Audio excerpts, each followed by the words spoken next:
I'm here at BGG.CON 2014 with TJ and Pearson from Momentum Volsk. Hey, how's it going? Hi there. And they're going to give a bit more information about Castle Assault, which is your first game coming out next year. Yeah. So tell us a bit about it. So Castle Assault is it's been working on now for about 2.5 years, and it is an epic battle card game, and we mean that in every sense of the term. A game traditionally takes about 15 minutes to learn, about 30 minutes to play a full game. It's very, very fast, very, very furious. The idea is that you kind of summon your units to a battlefield, and you march them down the field to assault an enemy castle, hence the name Castle Assault. Excellent. Yeah, I would. One of my favorite aspects of the game is that is basically our fraction deck system, and what it is that we have the starting decks comes with 6 fraction decks, and it's basically each deck revolves around a couple mechanics, and so you can kind of play through every single deck and find the one that you feel like meets your play style.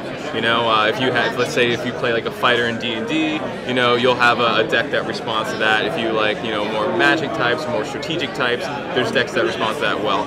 We also have a bunch of fractionless ability cards, so you can slot them in and out of your deck to make a deck that's more customized to a certain play style that you prefer, or, you know, balance out any weaknesses that you feel like your deck. They're kind of like neutral cards.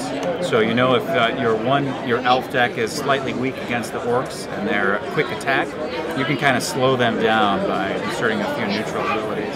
Yeah. The other really cool aspect about our game is that we have a single-player campaign mode, and what's cool about that is that basically right when you get the box, you can immediately start playing the game and kind of play through with all the different fraction decks against the single-player campaign to figure out the different play styles and what you prefer in your game, kind of the different strategies the decks have, as well as during the campaign you'll be winning certain cards which you can slot into your deck, so there's kind of there's an advancement system kind of built into the game as well. Excellent. So it's a cooperative campaign or a competitive campaign? Well, the campaign itself is single player, and then there's the dueling aspect, which is the player versus player mode, which is the 2-player.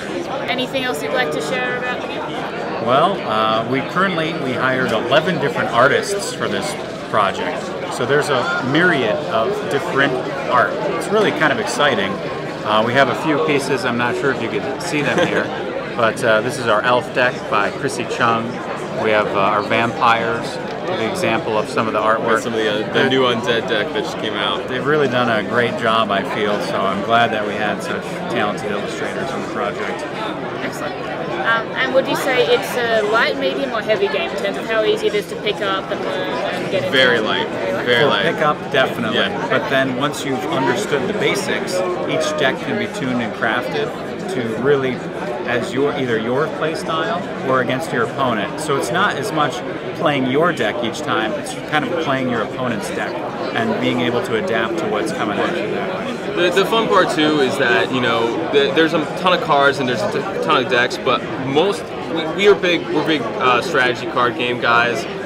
You know, I come from a big Magic background. I think TJ is more of a strategy player too, and you know, one of the things that we've always been challenged by with games is that there was never that perfect game that kind of scratched both of our collective itches, you know. So what this game, you made your own. Exactly, exactly. And so what this game does is that it's extremely fast-paced, and it's about fast combat. It's about getting, you know, units on the board and moving them down the field and making plays and feigning and making strategies and tricking your opponent. So it's not so much about like, oh, am I going to get a really cool card in my hand, or oh, am I going to make sure I have mana or something like that. No, the game is entirely played on the field, and it's supposed to be, you know, like I said, very, very aggressively played. So, you know, guys like us who are a little ADD sometimes, you know, the game can be focused on the board, and it's just wild and crazy battles, you know, all night long. And so, you know, it can go pretty fast, and sometimes you're switching out decks, and you know, between him and I, we can probably burn through about 5 games in about, you know,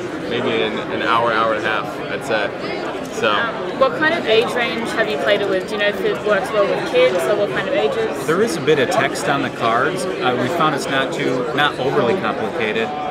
We generally recommend it for 11 years of age and above. Right. So yeah, but I mean, we have a lot of 10-year-olds who've kicked our butts a couple times. So it depends, all right. It really depends. Yeah, it really depends. Right. Excellent. And it'll be going up on Kickstarter next March. March hopefully. 5th. Okay, Yes. March 5th. March 5th. Okay. So keep an eye out for it, Castle Assault, and thank you very much. Thank you. Thank you.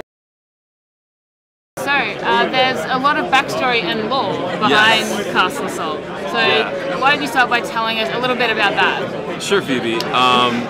Actually, I'm a very different kind of gamer than my friend. He actually, well, he's very much into the mechanics and stuff like that. I'm huge into story. You know, big D&D fan, big White Wolf fan, and so I really want to make sure the game had a very thematic aspect to it. That it had a storyline that people felt like they were participating in that world, in that story world. So each faction deck contributes more and more to the lore and to the story behind the game.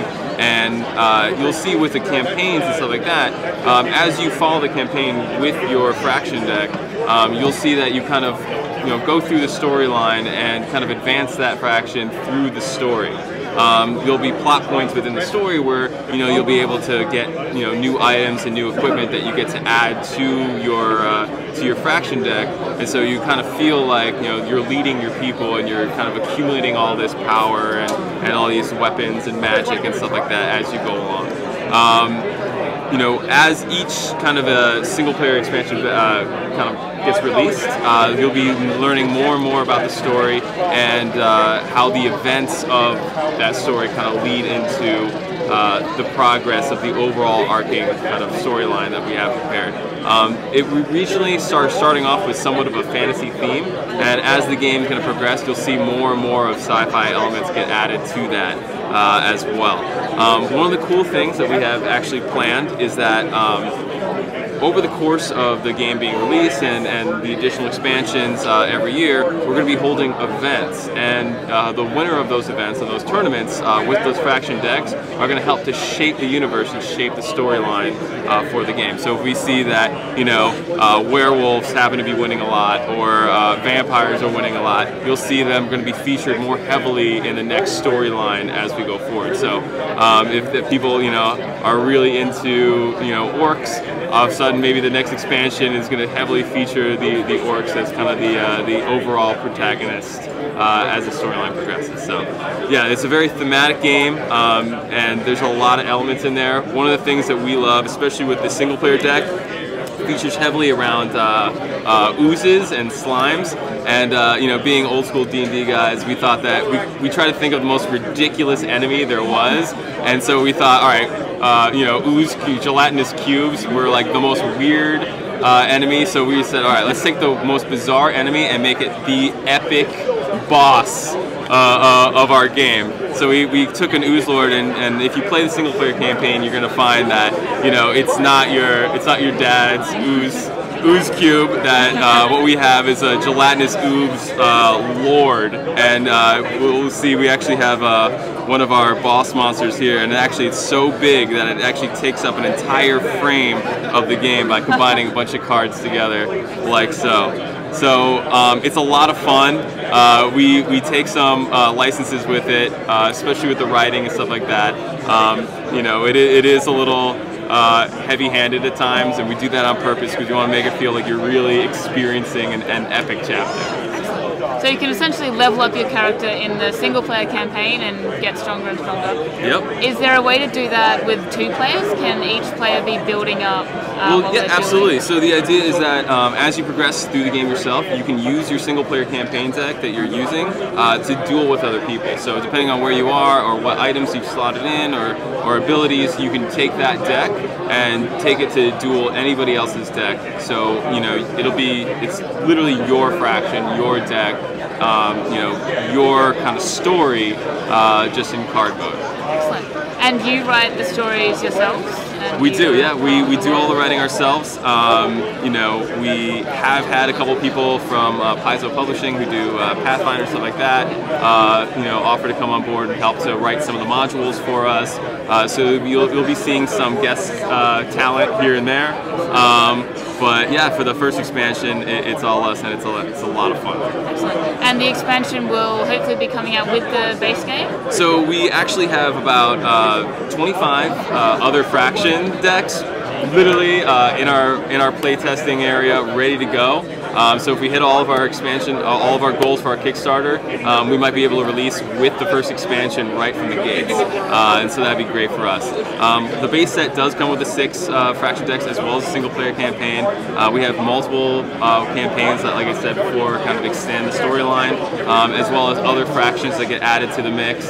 So, you know, we have a lot of people have been talking to us about, you know, their kind of favorite themes. Obviously, Cthulhu was a big one, so we have a Cthulhu themed deck that's going to be coming out, as well as a steampunk deck. You got your, and then we go back to your tropes. We have your dwarves, even it's a dragon deck, which a lot of people have been talking to us about too. So a lot of fun stuff coming out. Awesome. Thanks very much. No problem.